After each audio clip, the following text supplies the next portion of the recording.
Welcome to the BrightWord Books Podcast. My name's Chris Dabbs, and I'll be your host today. Today, we feature David Arieti, an environmental scientist and educator with nearly 40 years of experience in environmental research, marine science, hazardous waste studies, and ecological impact analysis. His work spans the Sea of Galilee, the Chesapeake Bay, major environmental consulting firms in Washington, D.C., and the Baltimore Environmental Center. David has also taught environmental science and biology at colleges in Maryland and Illinois, and is a three-time Teacher of the Year award recipient. Now, joining David today, we have a star-studded podcast for you. Well, joining David in this episode is Dr. Jacob O. Nieva, MD, a medical doctor who specializes in internal medicine. Dr. Nieva graduated from the University of Santo Tomas Faculty of Medicine and Surgery, completed residency at the Rizal Medical Center in Manila, and practiced medicine for 18 years before moving to the United States. Since 2004, he served as an adjunct professor at Oakton College in Des Plaines in Illinois, teaching human anatomy and physiology. His medical expertise provides essential insight into the health consequences of environmental change. Together, they will discuss the urgent and complex relationship among climate change, disease, and human responsibility, as presented in David Arieti's book, Prognosis, Disaster: How Climate Change and Disease Will Ruin Your Life Unless. So there we are. Let's get into this. This is going to be very interesting because this is quite a serious message in your book. You know, the title includes the word unless. I mean, what gives you confidence that humanity can still change course at this stage? Oh, well, okay, I'll answer that first. Yeah. At the present time, as we speak, perhaps the most important environmental conference is occurring right now in the world. It's in Belém, Brazil, the COP30. And by the way, COP stands for Conference of Parties, and this is the 30th year that they're having the meeting. So I hope that they can really come to a conclusion. However, we have one serious problem. As you see in the book, and by the way, we're both co-authors of the book. As you see in the book, the main issue is climate change caused by oil, coal, and gas. Now, what does this have to do with the COP30 meeting? Unfortunately, there are more lobbyists from the oil, coal, and gas industry. I heard that today. 1,600 are down there. And they had a large number last time, too. They had it. So this is the problem. And anyway, that's what I want to say. So that is the most challenging. And that is one way, though, we have to convince them that oil, coal, gas is not the way to go. Neither is nuclear, by the way, just to let you know. Yeah, that's always an interesting thing, and thank you for that introduction. And I think it's also important, really, that you guys introduce yourselves, right? So, David, introduce yourself, please, and then please continue. Okay, yeah, my name is David Arieti, and I've lived in Illinois for around 40 years. I'm an adjunct professor also at Oakton College, where Jacob and I both work. I teach environmental science and mainly biology. And I was also teaching at Columbia College of Chicago downtown for 32 years, and I was at a few other colleges. I should point out my record was teaching at 6 schools in one semester. So that was quite a feat. And I did a lot of research, as you mentioned in the introduction. I did research on the Sea of Galilee, actually on the Hudson River as well. We were studying the fish that get impinged on the special screen. Impinged means gets attached so they don't go into the cooling area of the Indian Point power plant. I used to work there too for the ecological survey put out by Texas Instruments, the same company that makes the calculators. They had an environmental division, and we worked there looking at the fish and trying to see how many get caught and all this in the water being cooled, being used to cool the condensers in the nuclear power plant. By the way, they didn't get exposed to any radiation. And I also worked in Israel on the Sea of Galilee, studying the algae species on the Sea of Galilee, which supplies Israel with 1/4 of their domestic water supply.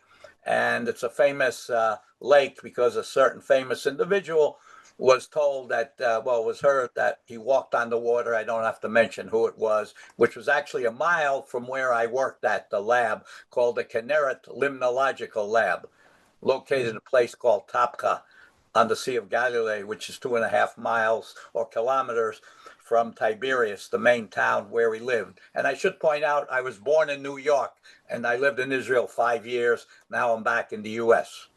Wow. And that's about it. I've done other things, but these are the most important ones. And that's why I'm in the field of environmental science. I fell in love with the environment, and I saw a lot of it being destroyed by warfare and human activity and pesticides. And this really disturbed me. So I figured I'd do something about it. Instead of complaining, write about it and raise hell about it. Hmm. It sounds like, yeah, that's definitely your life's work, isn't it? Or it's, wow, that's a career. By the way, I should point out the students say I'm impassioned, especially when I teach, and I agree. I love what I'm doing, and I like doing it, and I'm trying to influence my students, in a positive way. No, absolutely. Because I must say one thing: if the environment goes, we all go. That's the issue, right? That's true, isn't it, Jacob? Right? So if the environment goes, that's it. Introduce yourself, Jacob. Yeah, I am Jacob Nieva, Dr. Jacob Nieva. I'm a medical doctor in the Philippines, specializing in internal medicine. I finished my medical degree at University of Santo Tomas, that is in Manila. After which I took residency training for 5 years in internal medicine at Rizal Medical Center, Pasig, Metro Manila. That is an urban area close to Manila. Then I practiced internal medicine in that area. After which I came here in 2004. I concentrated in teaching. I've been an adjunct professor in Oakton College, Des Plaines, Illinois, teaching human anatomy and physiology, including cadaver laboratories. Being a practicing medical doctor in the Philippines, I am familiar with so many infectious diseases, especially those that are related to climate change. That's why when David invited me to be a co-author of the book, I wholeheartedly agreed to join. Okay, so I want to point out one thing. We wrote together 3 books for over 20 years. We started in 2005 with my first book, our first book called The Earth is My Patient, about what I feel are the real causes of environmental pollution. Which you mentioned are carbon fuels, right? So that's one of the worst ones. Well, they're all bad. Coal, oil, and gas are all carbon-based fuels. Hydrocarbons. Hydrogen and carbon. When you burn them, you get all this other garbage out there. Something about carbon 12 or something, isn't it? It changes to that. C12 is the majority of carbon. It's over 99.9% of all the carbon. Then you have carbon 12. It's the main one. 13 and 14, less than 1%. Oh, really? Carbon 12? Carbon 12 is what we're mainly, and then carbon 14 is the radioactive one, and carbon 13 is another one. But they're not as much. Carbon, not over 99% is carbon 12. The difference between 12 and 13 is the number of 1 neutron. Oh, right. 14 is 2 neutrons between the two. But anyway. Amazing. It's fascinating. And I think that's the thing, isn't it? When you're mentioning COP30 and all of those lobbyists, it's amazing really how that sort of industry works and how we've obviously become so dependent on it really. But okay, well, let's get into this because, I'd like to know how you both balanced scientific depth, right, with clear storytelling to ensure that the book, kind of remains accessible and compelling for general readers. I mean, how did you do that? Because it must have been really tempting to go down the academic paper route, right? But, making it compelling is difficult in this subject, right?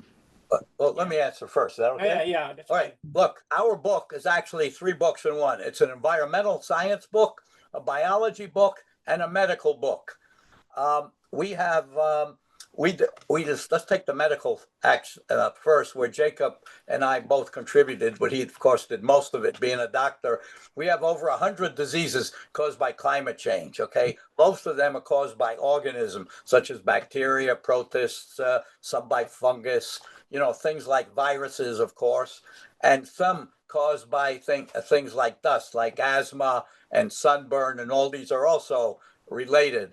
And so this is real relevant. And so like about between a half and a third of the book are diseases. The rest deal with the environment, climate change, the causes of it, solutions, and things like that.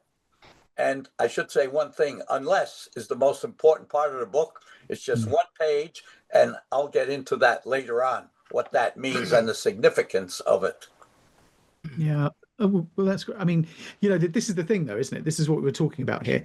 We've got diseases that are, from what I gather, really kind of related to climate change and pollution, I guess, right? So are you talking about perhaps there are organisms that have grown more virulently, I guess, in the different type of environments that we've, created, but we didn't mean to create, right?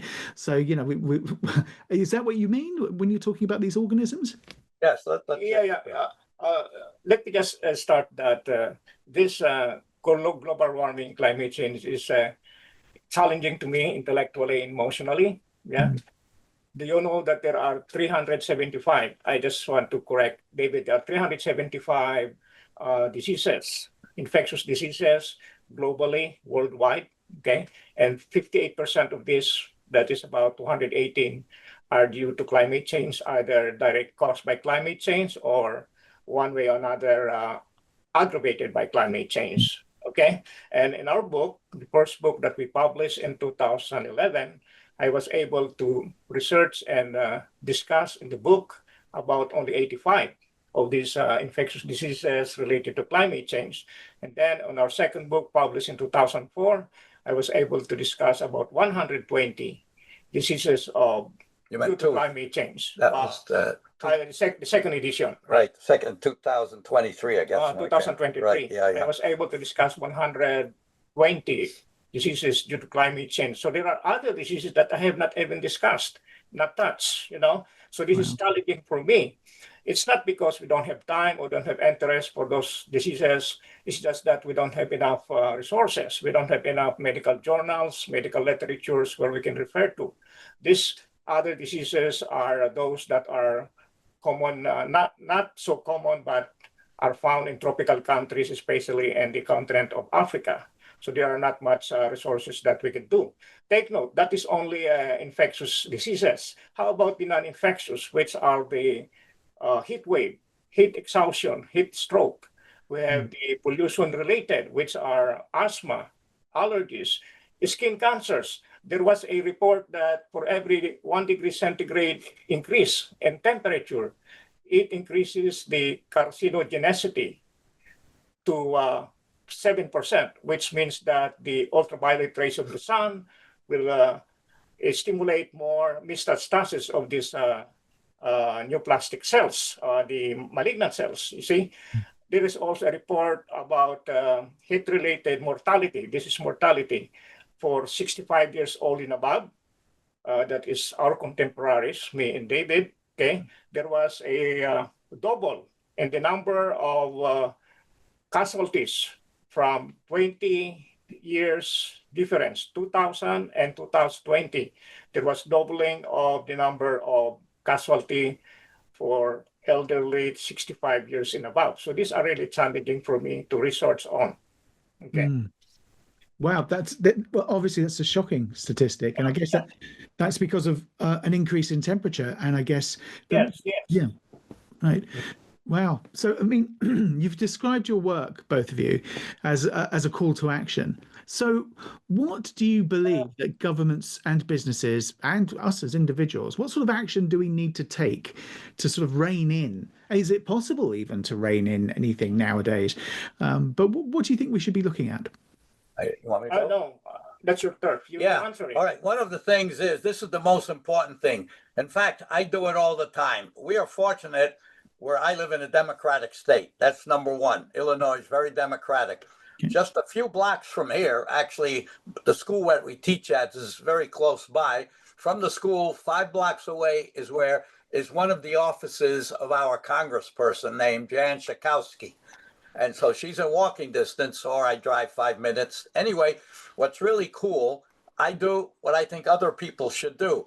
I make appointments with the person in charge of seeing people, because of course the Congress people are in Washington most of the time. So this woman named Leslie always speaks to me, see, and she actually I email her with all my gripes about what should be done by Congress, and she answers me. Now, this is one of the biggest issues. I also get involved with North Korea's problems and all these other things. My main interest, though, of course, is climate change. And I gave Jan Schakowsky our book, and I say, look, this should be the number one issue. And I think everybody should get involved and speak to their Congress people, because that's number one thing we should do. You got to raise hell. Tell your friends they should raise hell also. Tell your friends to call up the Congress people. I've done that. Other people have called them up who I suggested, especially Jan Schakowsky, because she's been on the radio, the TV a lot. She's been quite active all over the U.S. because I hear her on the local radio and all this. And she's quite popular because she tries to do something, not only about climate change, but about the other issues, such as gun violence and these other issues. And so that's what everybody should do. You can't just sit there and do nothing. You have to raise hell a little bit. Do I make sense? I think. No, totally. Yeah, exactly. That's why we write these books. You can't just sit there and pray something happens. You got to do something. Like buying a lottery ticket, you can pray to buy a lottery. God, please let me win the lottery. And then God answers, well, you got to buy a ticket first, Right. Yeah. You got to be in it to win it, right? Right. Add more to the political aspect of the book. It is David's turf. Yeah, go ahead. Yeah. No, that's fine. That's not my turf. Oh, yeah. That's what you got to do. It's mainly the politicians. Now, there is one thing that really disturbed me this time. The president of the United States, well, let me ask this. First of all, there are over 90, I think 100 and something countries that went to Belém, Brazil. Most of them sent delegates. We did not send any delegates because the person in charge does not believe in climate change, even though it's all around, especially the largest hurricane just occurred in the Caribbean. Okay, but Gavin Newsom, he's the governor of California. He decided, well, he's going to go himself. And he did, because he knows California is affected by climate change. In fact, they just had a bunch of floods there in California. So he is by far very active, which he should be. All the governors should do that. Go to Brazil and say, look, they care about the environment. That's what I feel. If we didn't send somebody, let's just pack up and go down there and represent people, even though the president did not send anybody there. Yeah, so no national government or central government, then I suppose that makes sense, doesn't it? Especially if there's, as you say, a state that does suffer directly from it. So you're talking about being sort of involved, okay, and actually, raising hell, as you put it. And so what advice would you offer to future writers or educators or any other environmental advocates, really, who hope to communicate urgent scientific issues, but they have to communicate those issues in a way that inspires people to take action? So how can they motivate people to do that? Okay. You want me to tell, or you? Yeah. You have any idea? Okay. You do first. As an advice for writers on climate change, I would just say that to emphasize or concentrate on the cause and effect of climate change to the public, so that the reading public would understand how this manifestation of climate change happen. At the same time, I will just advise the writer to concentrate on the gravity of the effects, so that the reading public will be induced to do something to mitigate the effect of climate change. Yeah. By the way, that was my wife that just came in. She okay. Okay. Anyway, listen. The issue is we like I said, we have to, especially for the writers, we have to tell them. I said, look, perhaps you should, if you're going to write stories, even mystery stories, put some environmental stuff in there, because that would actually make good storytelling. If you can, let's say you want to tell a nice love story or something, discuss it with the environment. Let me give you an example. There was a movie called The Bhopal Express. I don't know if you ever heard of it. Have you ever heard of it? Remember what happened? I think it was 1984, where in Bhopal, India, they had that terrible accident where the methyl isocyanate got let loose because water went in it, and it killed over 100,000 people. And Time magazine, the title of it was Night of Death, something like that, where you see a woman and she's in bad shape and she's crying because they lost children, they lost animals, they lost people, they caused blindness. Well, I think writers should do something like this. Write a hell of a scary story about some environmental catastrophe, which not only includes chemicals, which includes insects spreading diseases. Because as Jacob said, as you said, the warmer it gets, the more infectious diseases are around, because you take the main vector, the most famous of which is the mosquito. Of course, there's others such as ticks. Animals are vectors, pigs, horses, things like this. Even humans are vectors. When you're in a class and someone coughs, the whole class might at the end start coughing. We are vectors too, by the way. A vector is something that spreads a disease, and especially now with malaria, that was the most famous disease, spread by the mosquito. The warmer it gets, the more it spreads. And not only that, let's say the whole world warms. They gave an example. I was watching a TV show about the Ebola virus in New York, and they mentioned if something occurs in Kinshasa, which is in the Democratic Congo, they fly on a plane to America during the summertime. A mosquito can enter the plane, bite somebody, land the plane, and some other mosquito might bite the person and he'll spread it. You know what I'm saying? Something like that. And I think they should write scary stories which are pretty believable. These are the artists, and the scientists should just tell it like it is, instead of the congressmen and stuff who can really do something. Just sit there and, you have these deniers. The climate deniers are a problem. These are main issues too. How can you deny something? You see it right in front. It's like you're looking at a forest and you say, well, there are no trees there. You know what I'm saying? It's happening all around the world. All these heat episodes and the hurricanes. For every couple of degrees increase in Celsius, the hurricanes get that much worse. Again, I want to mention the one in the Caribbean. I think it hit Jamaica, a couple of weeks ago. Did you hear about that? Oh, yeah. Man, it was the highest ever recorded. So every year it's getting hotter. Every year the hurricanes are getting worse. I mean, the evidence is right in front of you, but a lot of people just deny it. And by the way, there's an old saying, denial ain't just a river in Egypt. Very good. Yeah, I haven't heard that one before. But I'm not that smart, but cite your sources. Yeah.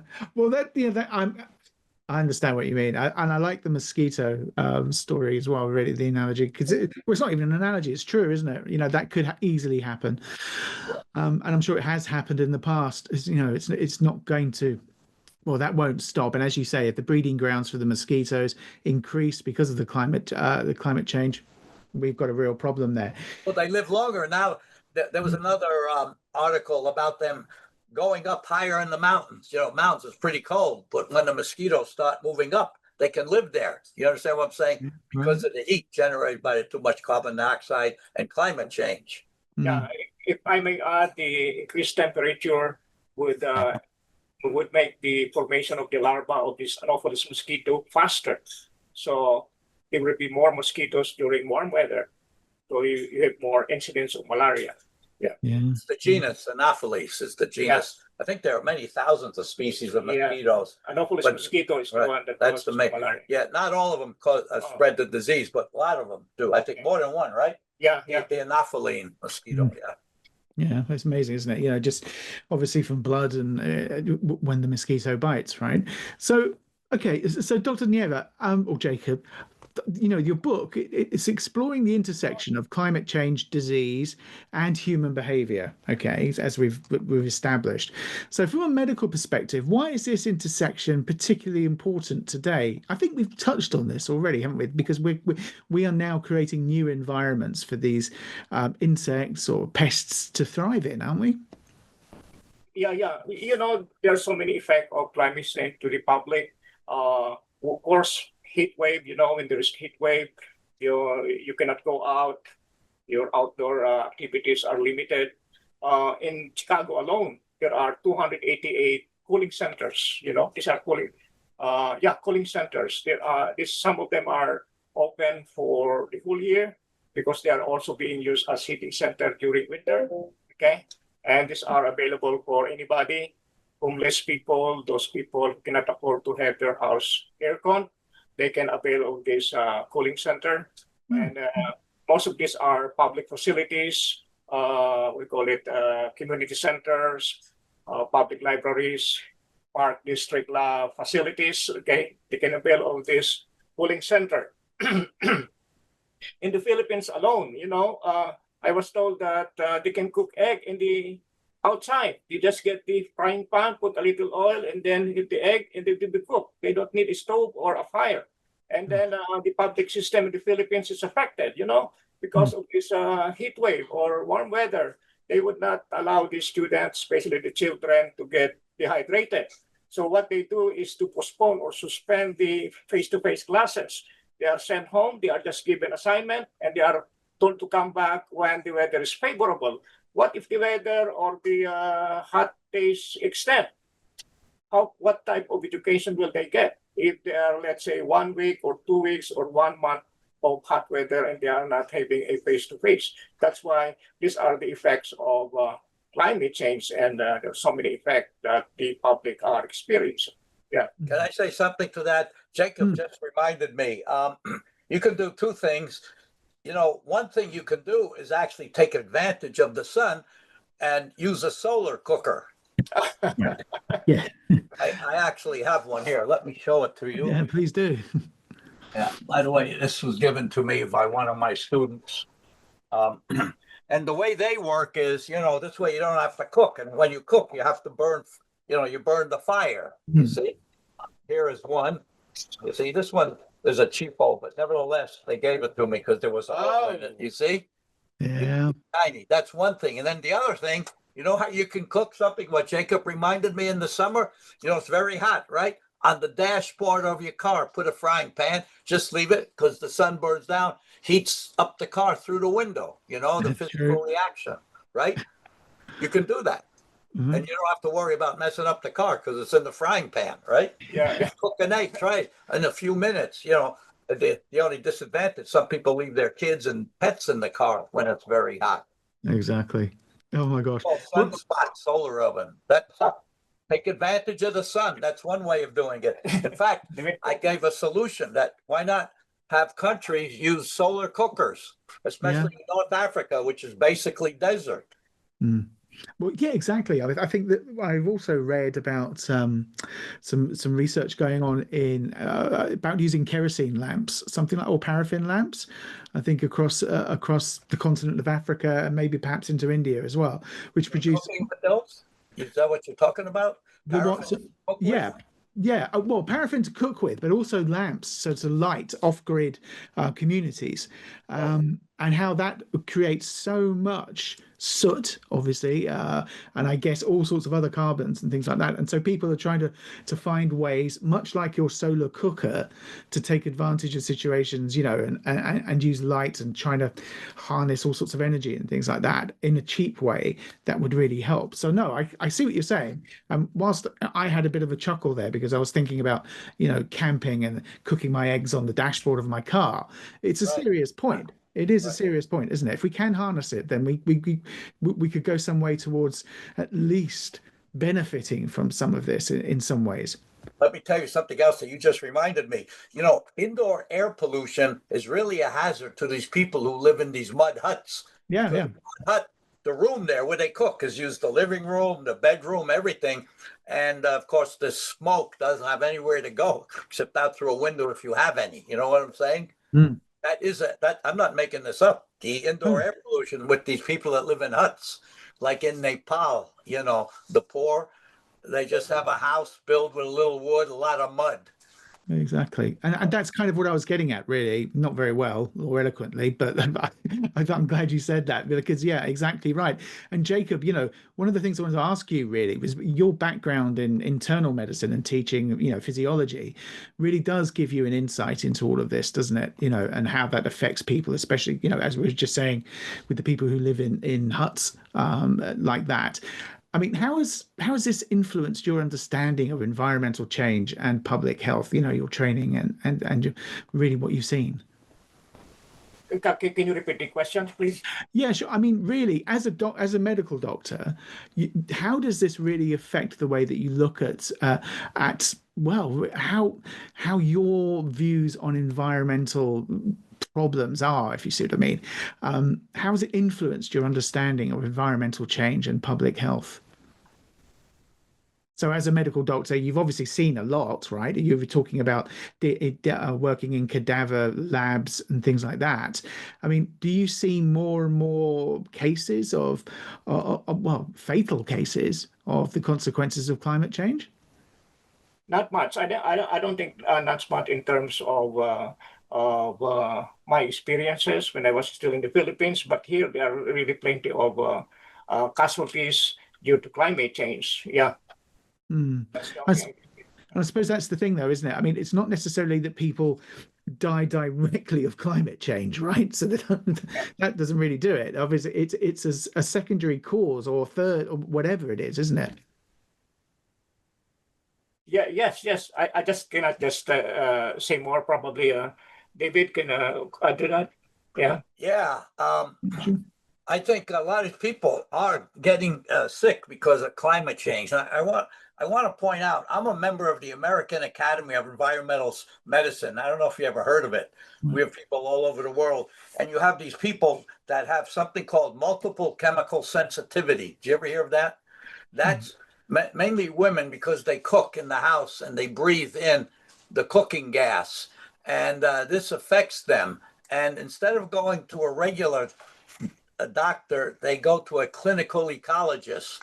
These are generally allergists. They used to be, and now they're MDs and allergists, and they get exposed to all these and little, fumes and stuff aggravate their body, and they react to small amounts of things like perfume even can make them sick. I heard of one lady who, when she put her head to the phone, because it's plastic, it has bakelite, gave her a rash when she touched the phone to the ear. So you have all these, and I know that sounds strange. It's called multiple chemical sensitivity. And I'm still a member of the American Academy of Environmental Medicine, and I've been to a couple meetings, and this is what they discuss. And it used to be in the olden days that, you complain about certain things, and the doctors can't find anything really wrong because they're not used to this. So they send you to a psychiatrist or something like that, where they should send you to a clinical ecologist because he actually tests you for antigens. Many people are allergic to air pollution, even small amounts of perfume. I'm sure you heard of that. These are called reactors, somebody who reacts to even perfume. Now, most of us don't get affected, so that's why they have these hypoallergenic stuff. I'm sure you heard of that when, like lipsticks, some women would react violently to small amounts. They're called hydrocarbon reactors. I think that's the term that they use. And so they're exposed all the time. And then with climate change, this makes it worse.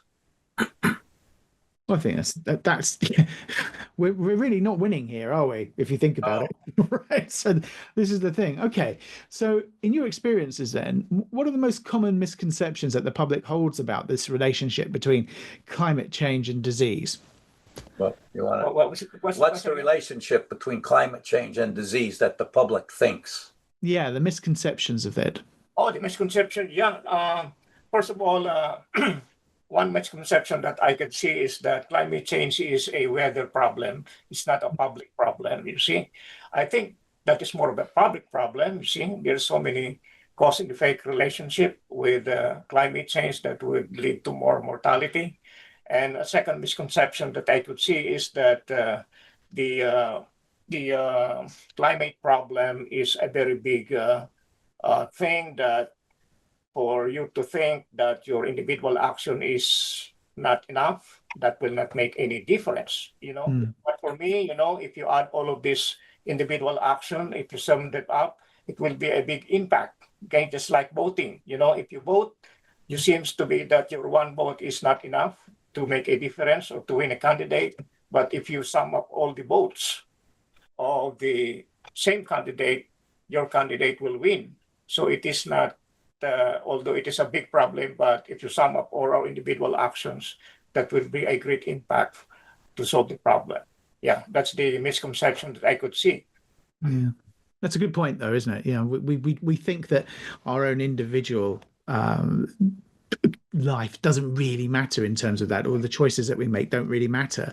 But you're right; they do matter if we sum them together. No, absolutely. So, how much of, or how many of today's health crises do you think can be traced to human actions then, versus natural environmental shifts? Because this is, of course, what some climate denial or climate change deniers say, isn't it? That it's a normal, natural, environmental thing.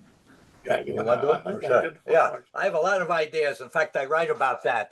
One of them, of course, is driving. Okay, that's one thing. All the air pollution. Now, I want to point out, you might feel comfortable in your car, but yet you are polluting the world if you're using gas. Now, let me tell you, I teach at Columbia downtown, which is about 15 miles from here. I take the local commuter train down there, and then once I hit the station, I walk about a mile to get to the school. Most of the time, the weather's okay, even if it's a little chilly. If I have to, if it's raining or so, I take the bus. But a lot of time I walk. So one thing that people do, they're afraid of walking. My motto is, if you can get to going where you're going without driving, you should do it. You understand? It means taking the train or walking. And a bike, of course, is kind of dangerous, especially in the cities. You might hit people, you might get hit by a car, something like that. So the advantage of taking the train, I got a few things I'm going to continue with this, is that you just sit there and look at the traffic, because we take the metro downtown. It follows the highway, some of it. You see everybody's backed up. I say, hi, guys, why don't you take the train, And I told my class that too. Then they say, well, what if you live a few miles away from the train station? The answer is very simple. Let's say you have to go downtown and you live 30 miles away. Some people love their cars. I say, listen, if the train station is 5 miles from your house, drive to the train station, park the car, and then take the train down. First of all, you save gas, and it's a lot cheaper, and all the aggravation. But the most important thing is you don't have to breathe in the garbage spewing out of the pipes, from the other. That's one. Another way to answer your question is that instead of flying, I know flying is quicker, but, as I write about this in the book, in that it's a lot more efficient to take the train. And I'm talking about Amtrak. Besides, it's a lot of fun, because if you're going far, you generally have the observation car. I go sometimes to Virginia to see my brother, and my best friend lives in Florida. So it was a 2-day trip, but I enjoyed it because I'm up there in the observation car looking at the scenery. You see? And if you're not in a rush, I say take the train, don't drive. Or if you have to drive, take the bus. They have the Greyhound, almost goes everywhere. That's true. See? That's the solution. That's what I find. And then I'm trying to think others is boats are not bad either, because, it could fit thousands of people. I should say, when I was young, my parents took me on the Queen Mary and Queen Elizabeth to go to England and Europe. That was a lot of fun. It was about 6 days. We have to figure out how many gallons per person per mile. But when you have hundreds or even a few thousand, it's a lot cheaper than flying. Flying is the worst way. You consume more carbon dioxide. I'm sorry, you don't consume it. You spew out more kilograms of carbon dioxide than by taking the train. So, David, human activity and environmental shift are interrelated. You try to dig it, there are so many overlaps, There are some human activities that will result to climate shift, just like population. Too much population will result to pollutions. And then if you have deforestation, that is human activity. get result to flood. There's no, if you cut water, if you cut trees in the mountain, especially in the mountain, there's nothing for the water to hold on, and it will just drop down and form floods. So these are related. Yeah, erosion. Yeah, erosion. Yeah.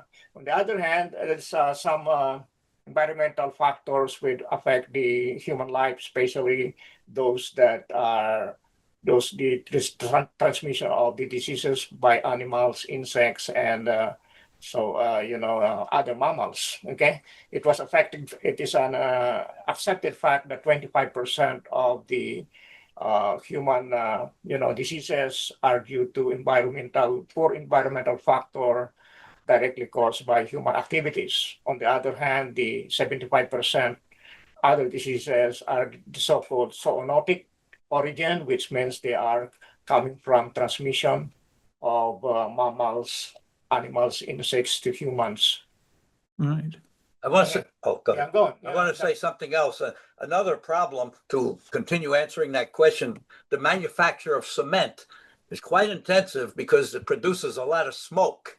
One time I was on a mountain, and below that mountain there was a city that had a cement factory.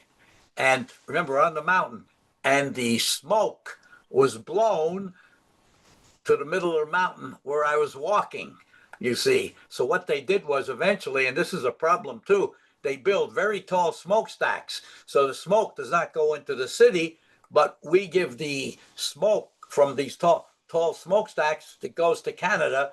The smoke goes over to Canada. I don't think they like it that way. You understand? We're polluting them. They're just sitting there minding their own business, and they're getting a big smoke, a big plume of smoke getting over there with all the chemicals and stuff in it. You know, we live in this society that we throw everything in the air like a sewer. You know, the air is the sewer. And that's another cause of this environmental stuff. And most of it, of course, one way or the other, is caused by fossil fuels. That is the main thing that causes all this. Well, we like to think, don't we, that we've actually managed to keep some control over water pollution, you know, where we used to just like let every noxious substance go into any water course. And we've kind of got some control over that now. But yeah, we still do the same thing with the air. Yeah, you're absolutely right. Well, no, we don't. We do scrub quite a lot of the... Yeah, they have scrubbers now, but the fact is you have too many factories out there. And building a scrubber, it's really good for the environment, but it's very expensive. You know, a scrubber depends. You have a few scrubbers. You have electrostatic precipitators, and then you have the scrubbers, which they actually produce a chemical. So the smoke, if it contains sulfur dioxide, they spray the chemical, and that solidifies the chemical like some sulfate or something, which is water insoluble, which is good. You know, it's just one way. I have to go into the chemistry of it, but I'm not going to do it for our audience, but they actually do it, called the scrubbers. They put a slurry, which is a wet chemical, and then when the air loaded with the sulfur dioxide, you know, that's a pretty bad air pollutant, because when it goes from the smokestack and it rains, you get sulfuric acid. You know, so sulfuric acid is a secondary pollutant, you know, made by your reaction with water, and so it's better to just precipitate it out, and then you can landfill it, and it doesn't do much damage.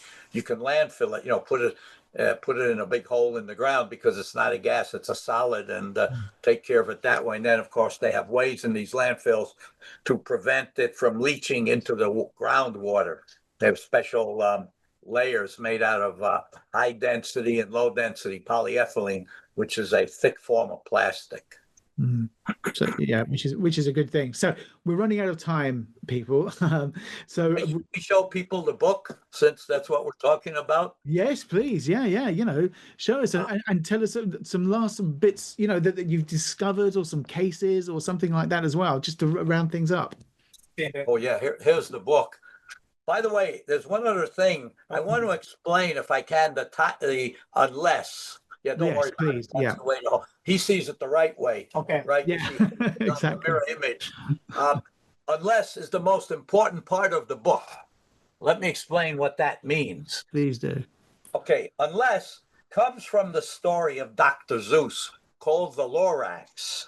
Right. And I think, have you ever heard of it? I've heard of it. I don't know it, but I've heard of it. They have the new one, which is not as good as the cartoon. The cartoon lasts a half hour. The new one, which was a few years ago, I forget, maybe 10 years, is a live action one and cartoons. That lasted an hour and a half. The one I'm talking about, you can all get it for free online, called the Lorax, Lorax. And it's a half hour cartoon. Yeah, here's the book. See, now you guys see it right? Does the word the Lorax come out straight? It's all good. Yeah, we see the mirror image this way. Yeah. Okay, this is really a great book, and it's the ending where the unless comes from. Let me read this to you, if that's okay. Yes, please. It's on the last page of the book, and then there's something else that I have to mention to you, because this just shows you the human race is not so good. Sorry to insult them, but anyway, okay. What's an unless? This is a question that a boy asked the Onceler, who represents the bad guy. And he chops down everything to build, make a factory. And he invites his family and everyone to build. And they have to cut down a tree called a truffula tree, which, of course, is a made-up tree. But at the end, they keep cutting it. And at the end of the story, there's no more trees left. They have to move on, okay? And so the end result, you see a ring of bricks with the word unless on it. So the bad guy is alone in a tower, and this boy comes along. He sees the row of bricks saying unless, and he asks, the bad guy by the name is a Onceler. He represents the CEOs of all these polluting industries. And the boy asks, what's an unless? And the Onceler says this. The boy, what's an unless? The Onceler, again, the bad guy. Just a faraway word, just a faraway thought. Unless someone like you cares a whole lot, nothing is going to get better. It's not. So that's basically what the unless is. Now, do I still have another minute or two? Yeah, go for it. Yep. I want to tell you the last paragraph of the book here. Show them this. See there? The last paragraph. Yes, that one. Show them the red. Can you see? There's a little red there. Do you see the red? I do, yeah. Let me explain what that is. Okay, thanks.